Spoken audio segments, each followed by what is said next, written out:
नमस्कार, आपने देखना शुरू कर दिया है द एंगल और मैं हूं आपके साथ छवि अवस्थी। दोस्तों, आज हम बात कर रहे हैं पूर्व मुख्यमंत्रियों को सुविधा देने के मसले पर। इस मसले पर आज हाईकोर्ट में फिर से सुनवाई हुई थी। एक याचिकाकर्ता ने याचिका दायर की थी कि जो पूर्व मुख्यमंत्री हैं उन्हें सुविधा नहीं मिलनी चाहिए। इसको लेकर सरकार की तरफ से जो वकील थे उनका कहना था कि अब इस हाईकोर्ट के इस मसले को समझते हुए और पहले जो पुराना फैसला है उसे ध्यान में रखते हुए अब जो पूर्व मुख्यमंत्री जगन्नाथ पहाड़िया हैं उन्होंने अपना बंगला खाली कर दिया है।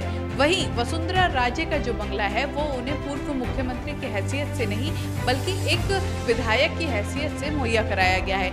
ऐसे में वो कहीं संतुष्ट नजर नहीं आए, क्योंकि वसुंधरा राजे का जो बंगले का मसला है ये आज का नहीं है। थोड़ा सा फ्लैशबैक में अपन जाना चाहेंगे तो जब अपन पुरानी बातें याद करते हैं तो उस दौरान घनश्याम तिवारी और वसुंधरा राजे आमने सामने इस मसले पर आए थे। घनश्याम तिवारी ने लगातार इस मसले का काफ़ी विरोध किया था, इस बात का कि वसुंधरा राजे को बंगला क्यों दिया गया है जबकि वो पूर्व मुख्यमंत्री हैं और इस तरह आजीवन बंगला नहीं दिया जा सकता।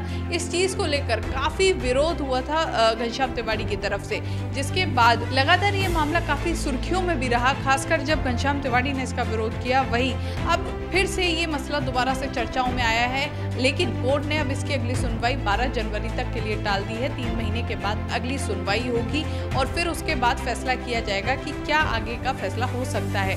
वहीं इस समय कोर्ट ने ये भी कहा है, जो याचिकाकर्ता है उनसे कहा है कि वस्तु स्थिति का पता लगाएं, वास्तव में एमएलए की हैसियत से दिया गया है या फिर पूर्व मुख्यमंत्री की हैसियत से दिया गया है वसुंधरा राजे को उनका बंगला।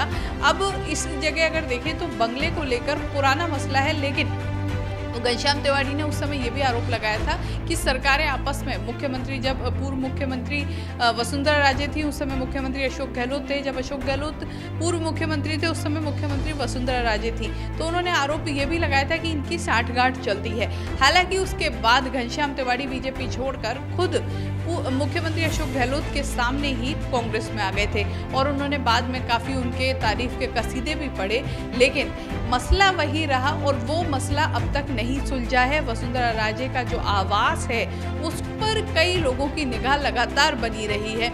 वहीं इस समय वसुंधरा राजे जो अपने अस्तित्व के संघर्ष से जूझ रही हैं, संघर्ष कर रही हैं, खुद को बीजेपी में साबित करने के लिए लगातार मेहनत कर रही हैं, लेकिन अब एक और देखें तो पार्टी उनकी खुद ही उनसे किनारा करने की कोशिश कर रही है। पार्टी लगातार उन्हें साइडलाइन कर रही है। वहीं एक तरफ ये मसला भी चल रहा है, लेकिन दूसरी तरफ वसुंधरा राजे खुद अपनी प्रॉपर रणनीति बनाकर आगे चल रही हैं। हर रोज किसी न किसी नए मंत्री, पुराने पूर्व मंत्री या फिर पूर्व बीजेपी के जो वरिष्ठ नेता हैं उनसे मुलाकात कर रही हैं और आगे के लिए खुद को स्ट्रॉन्ग कर रही हैं। हाल ही में उन्होंने पूर्व कृषि मंत्री प्रभुलाल सैनी से मुलाकात की थी।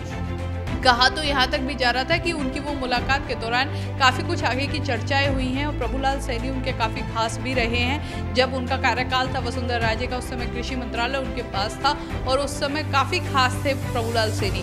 वहीं कुछ समय पहले ही उन्होंने एक बीजेपी की पूर्व दिग्गज जाट नेता से भी मुलाकात की और उनसे मुलाकात के दौरान भी कहा गया कि वसुंधरा अपने आप को मजबूत करने में लगी हैं। तो ऐसा ही लगातार नजर आ रहा है, क्योंकि चाहे बीजेपी के कार्यालय में कितनी भी बैठक होती हो, हलचल होती हो, वसुंधरा वहां ना जाती हो, लेकिन वसुंधरा के खुद के बंगले पर लगातार हलचल बनी हुई है।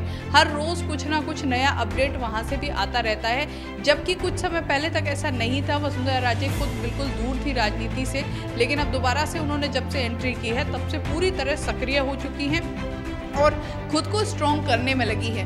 तो साफ तौर पर समझ सकते हैं कि वसुंधरा राजे इस समय अब फिर से लग गई हैं आगे की तैयारी के लिए, क्योंकि अब चुनाव नज़दीक अब आने हैं, क्योंकि ज़्यादा वक्त नहीं बचा है चुनावों के लिए। तैयारी के लिए 2 से 3 साल चाहिए होते हैं और अब दोबारा से उसी के लिए तैयारी शुरू कर दी है, क्योंकि खुद को दावेदार बनाने के लिए फिर से मेहनत करनी पड़ेगी और मेहनत भी इस बार ज़्यादा रहेगी, क्योंकि इस बार टक्कर विपक्षी पार्टी के से ज़्यादा खुद के पार्टी में जो उनके विरोधी हैं उनसे है। तो ऐसे में वसुंधरा राजे पूरी तरह सक्रिय है। तो वहीं जो उनका आवास का मसला है अब वो भी, उसमें थोड़ी सी राहत मिली है, क्योंकि अब जनवरी तक के लिए टाल दिया गया है। पहले भी ज़्यादा खास उनके लिए कोई इसमें मुसीबत आई नहीं थी, लेकिन इस बार फिर से वही मुद्दा उठा था और उसमें ये कहा गया है सरकार की तरफ से कि उन्हें एमएलए की हैसियत से दिया गया, विधायक की हैसियत से बंगला दिया गया है। उनके पास बंगला पूर्व मुख्यमंत्री की हैसियत से नहीं है, क्योंकि पूर्व मुख्यमंत्री की हैसियत से जब जगन्नाथ पहाड़िया के पास बंगला था तो वो खाली करवा लिया गया है। तो ऐसे में थोड़ी सी राहत मिली है। वहीं पूरी तरह सक्रिय है वसुंधरा राजे। अब देखना होगा कि वसुंधरा राजे का अगला कदम क्या होता है, जिससे कि वो खुद को दोबारा से जो उनके विरोधी हैं उन्हीं की पार्टी में उनको पटकनी दे सके। इस तरह की खबरों के लिए द एंगल देखते रहिए। हमारे चैनल को जरूर सब्सक्राइब कीजिए और अगर आपको वीडियो अच्छा लगे तो उसे ज़्यादा से ज़्यादा शेयर कीजिए। नमस्कार।